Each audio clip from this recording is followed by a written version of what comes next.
Hey guys, welcome to another video. This week I have some exciting Arteza products to review for you. If you're not familiar with Arteza, they're a company that makes affordable art supplies, we'll put it that way. And you may have seen lots of other YouTubers review Arteza products in the past.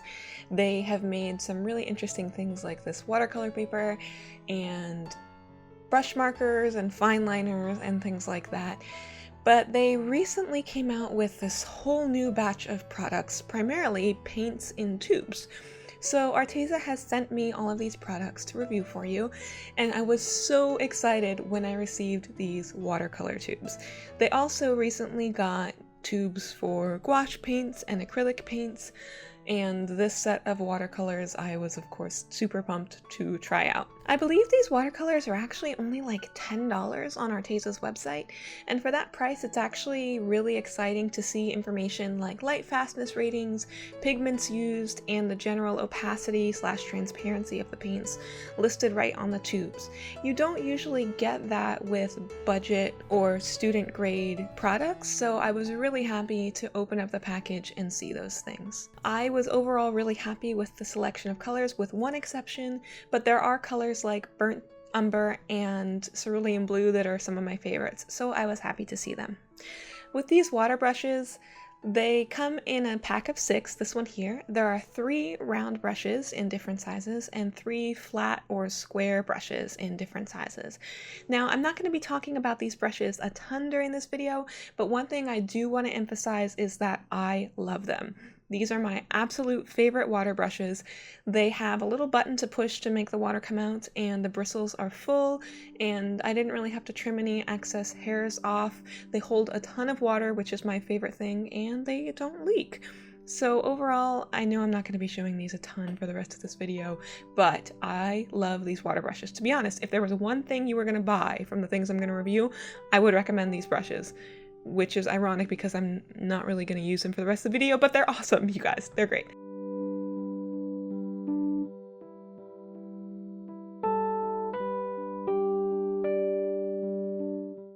It's time for our ceremonial, traditional filling of the pans. I love this part. Do you guys love this part? This is like one of my favorite parts of reviewing watercolors, is filling up the pans with paint.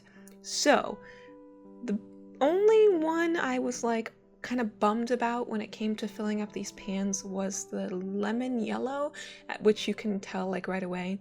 The consistency was kind of chunky and kind of funny looking.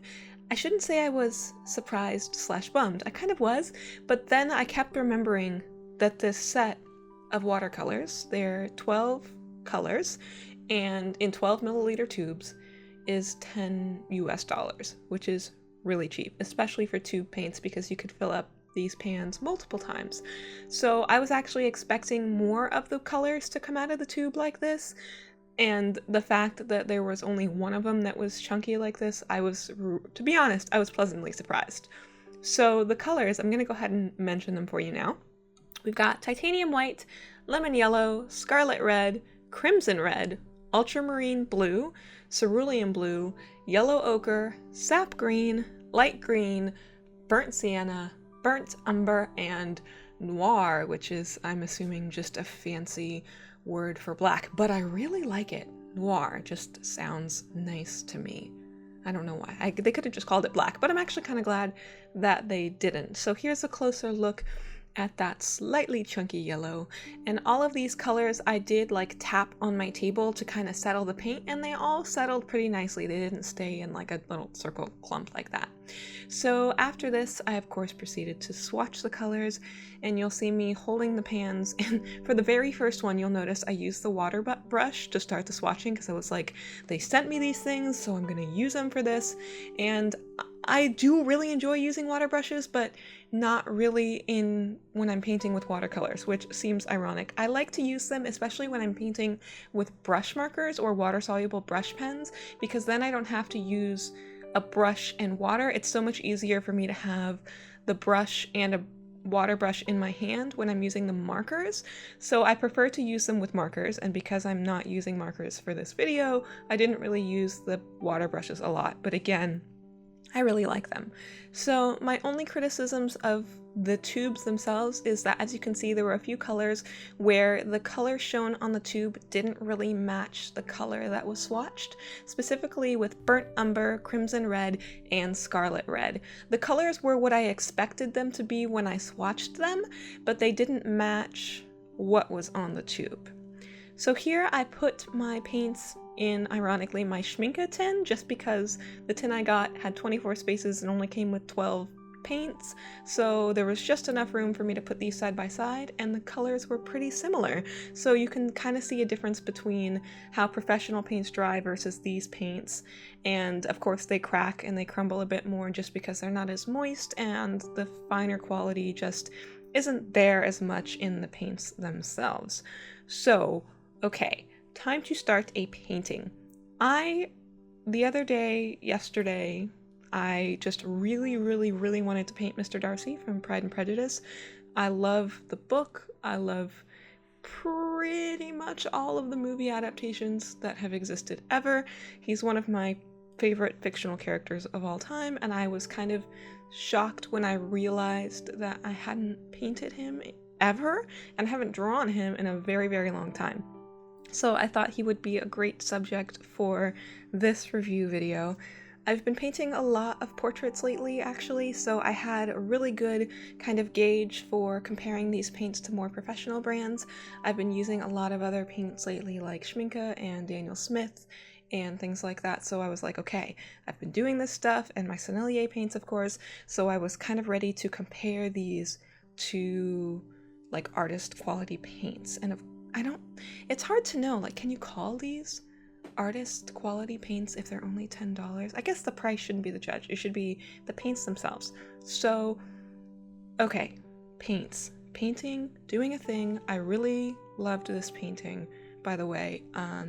My first fear was kind of around this point in the painting where some of my earlier layers were kind of blending together when I put new layers down, and I was worried that the color would kind of lift and wouldn't allow me to build my transparent layers and kind of structure and sculpt out the features like I normally really love to do.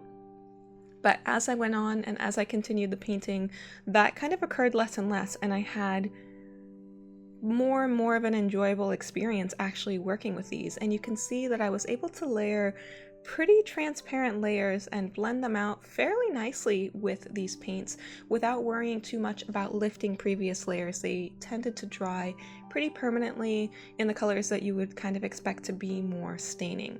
And of course, I will have a link down in the description so you can check out Arteza's website yourself. They were also kind enough to give me a coupon code for you guys. So I'll put that coupon code up here and also down in the description so you guys can get 10% off your order of Arteza products. And overall, I'm going to say that everything that Arteza sent to me, I would actually recommend. They didn't pay me to give a positive review of their products or anything like that. They just said, hey, will you review our stuff? We'll send it to you. And I was like, yeah, of course, okay. And this is the first time that a company has sent me products to review, so it's kind of like a big milestone for me. And I've tried a couple Arteza things in the past, so I was, of course, overjoyed to be contacted by them to review these. So check out the link in the description to go check all of their other stuff. Overall, let's talk about the paints. I liked them. The only thing I didn't like, you'll see at the end, was that the kind of the more dense areas where the pigment pooled up and dried, it got kind of chalky, and I didn't really like that, but I will definitely be using these paints more. And this paper I really like. It's one-sided paper, so it's got this kind of textured, nice, soft, cottony feel on the one side, and the other side is a bit more smooth and it's probably not sized, but it's nice still. I'm definitely going to be making like watercolor sketchbooks out of this paper. It's great for practicing, it's great for studies, and it's probably, I would say, at least on par with the Canson watercolor paper, that other student grade non-cotton paper. I would definitely say it's at least on par with that. I like the texture of this one better, actually. It has a really nice soft cottony feel. And somehow we're out of time. I know I was kind of all over the place with my thoughts on this, but I definitely recommend checking out Arteza's website. It seems like they're trying to make the effort to provide good quality while still affordable products. So of course the quality is not as high as something you would pay 10 times more for, but for the price that you are paying, I think that they're definitely worth the money. So have a great week, guys, and enjoy the stuff. Enjoy checking stuff out. All right, bye!